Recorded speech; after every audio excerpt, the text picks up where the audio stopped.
guys, today I have another book haul.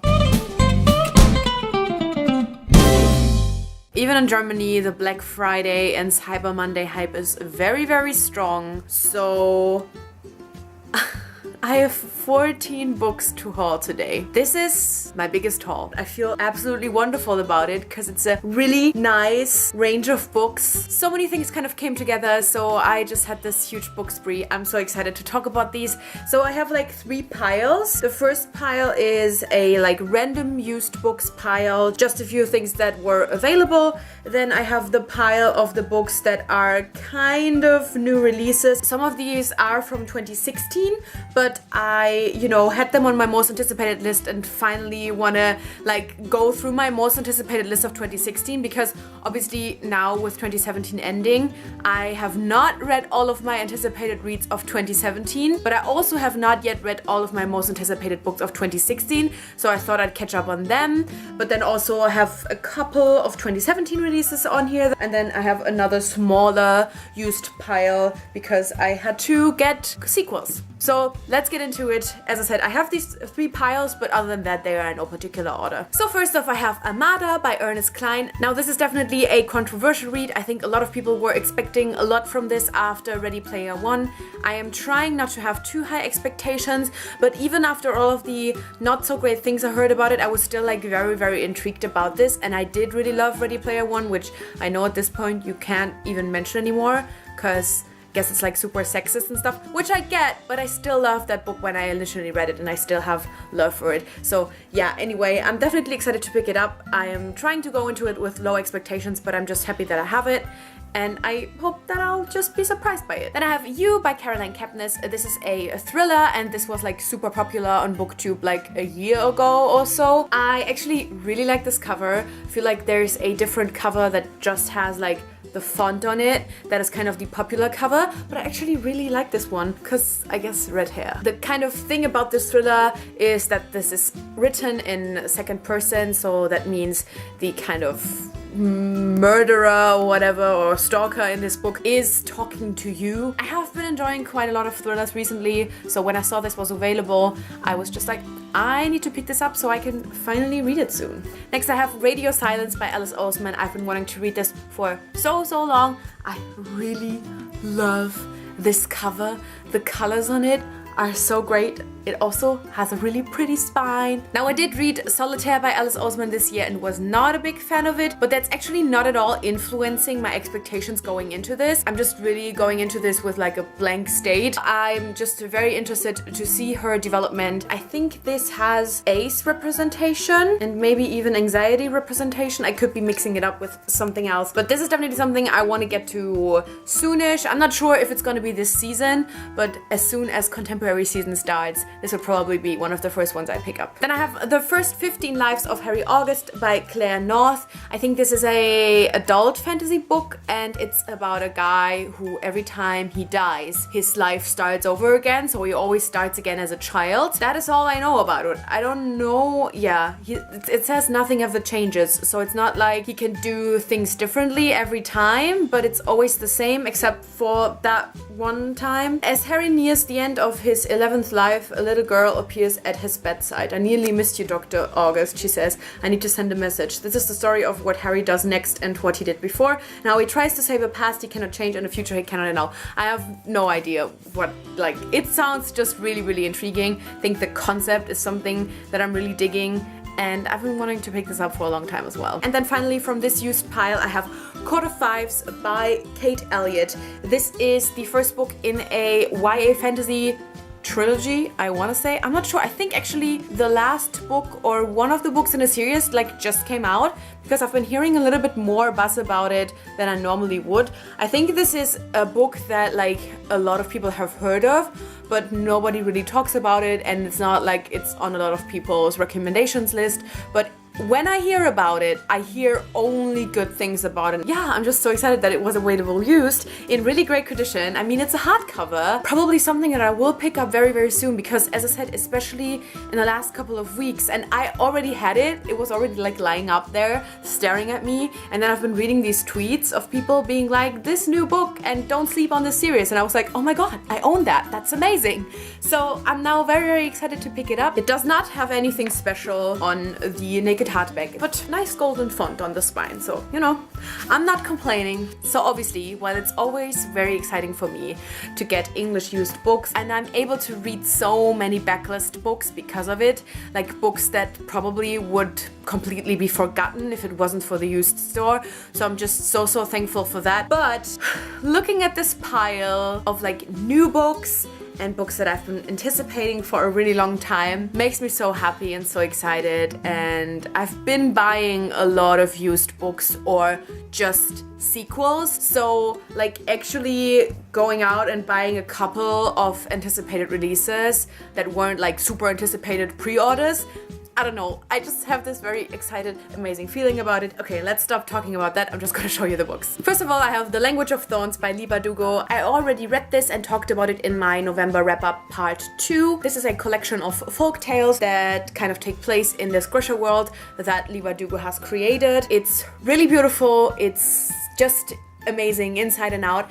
I actually have a version where the cover is printed on the book, which I thought was just the way it is, and I find it very, very beautiful because this is just one of these books where it fits very well, that it doesn't have a dust jacket, if you know what I'm saying, and I think it's a little bit, or like very unusual in the US, but in Germany we actually have that a lot of times, so maybe it's also because I'm like used to it from like childhood books and from going to German bookstores, so maybe that's also why it doesn't weird me out, but I just think it fits this style of book. I know that the ones where this cover is on the dust jacket has a very nice naked hardback as well, but I don't know, I just really think it fits this kind of book, so I'm actually really happy that I got this version. I don't know if that was like coincidence, if this is maybe like a UK version. I think, yeah, hachette.co.uk.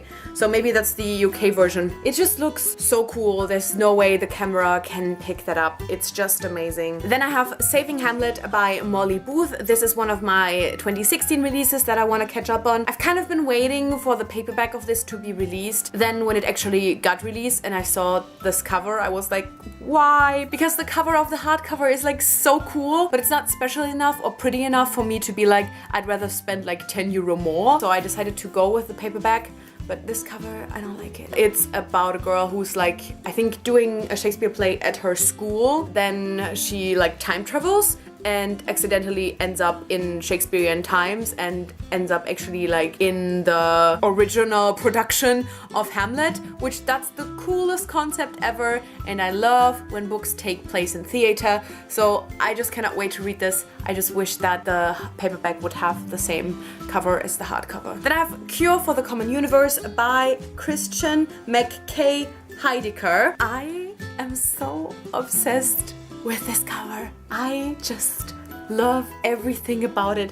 There's so many details to discover. I love the font. Oh my god. But even though this is like an amazing cover, that's not the main reason why I picked it up. This is another one of my 2016 releases that I want to catch up on, and this is about a guy who is going to video gaming addiction rehab. I think there is a lot of potential for this to be cringy, I gotta be honest. It's written by a man. It's the perspective of a teenage boy. I haven't had like super good experiences with that in the past. The female love interest could potentially be a manic pixie dream girl, but I just want it to be good.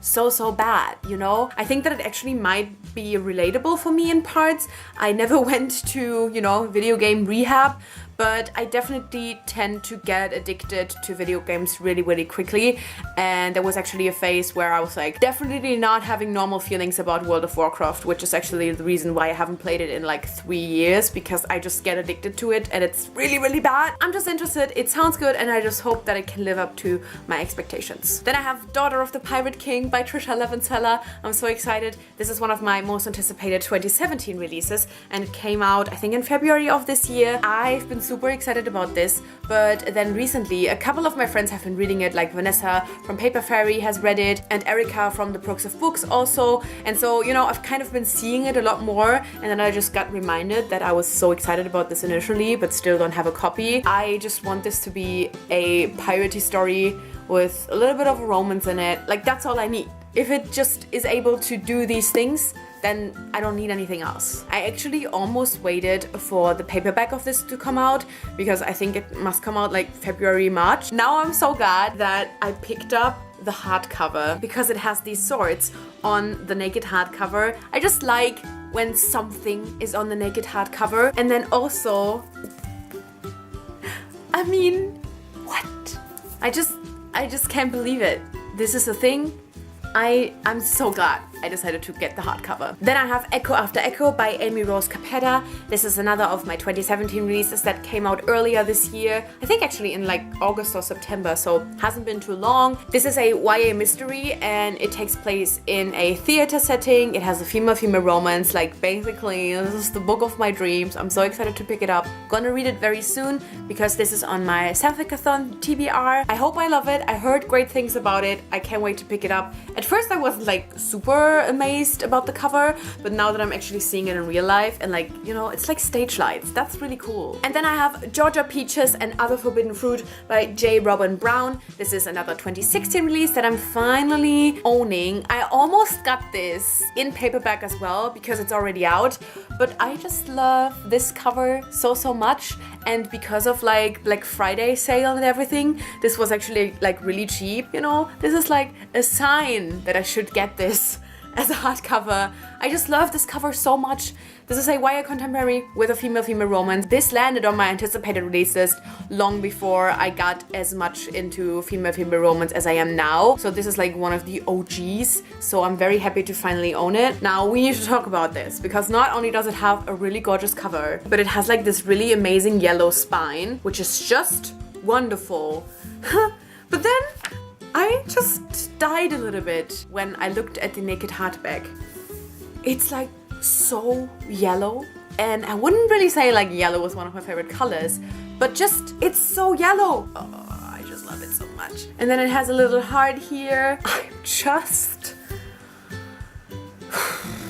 I'm just so excited to finally have this. I definitely want to prioritize it because it's just been there for so long and I hope I love it. And finally, my second used pile. It's just 3 more books, guys. You're done soon. So if you saw my November wrap-up part 2, I finished Poison Study by Maria V. Snyder. So I wanted to get the sequels. I have Magic Study by Maria V. Snyder, the second book in the Poison Study, or in the Study trilogy, I think it's called, and Fire Study, the third book. I tried to get the matching cover. As I have said before, like the used bookstore, they just do what they want. Like, they don't pay attention to the ISBN or anything like that. I don't hate this cover. I think this cover is kind of cool. This cover, I love the colors on it.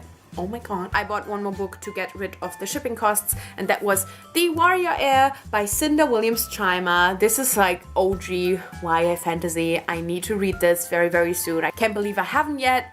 And she also like expanded on this world and everything, so I really need to catch up. This is like, oh my god, I can't explain it. This is like floppy, but like also very like thick and robust at the same time, which, like, that's so cool. I don't know, I cannot wait. I'm so excited to finally dive into this world. The font is kind of big as well, so I'm thinking this is probably gonna be a somewhat quick read. I don't know, I'm just so excited to finally dive into this world. Finally getting there, finally catching up on all of these like oldish YA fantasy series. It's happening. I'm getting there. Oh. Do I want to do this? Oh, they're already falling. I haven't even tried picking them up yet, and they are already falling. I shouldn't even try. Shouldn't even try this. All right. Okay. So, oh my god, that's so many books. Shit. Oh my god. Fuck me. So these are all of the books that I bought in the last couple of weeks. I'm sweating. That was a lot. Oh my god. So yeah, this was my final book haul of 2017. This is for sure the most amount of books I ever bought in any year ever. When I am mad about it, I'm very happy about it. Although well, we're not gonna talk about my physical TBR at this point. For now, I'm just very excited about all of these. I was so happy. Let me know if there's anything you think I should prioritize, any of your thoughts on any of these books, any book you want to hear my thoughts on in particular. Anyway, like I'm heavy breathing. Anyway, thank you so much for watching, and I guess I'll see you soon. Bye. Wow. Maybe, oh, my mom's gonna see this. She's gonna be like, what the fuck are you doing? Oh my god. Holy shit. I can't believe it. They don't even all fit in the frame.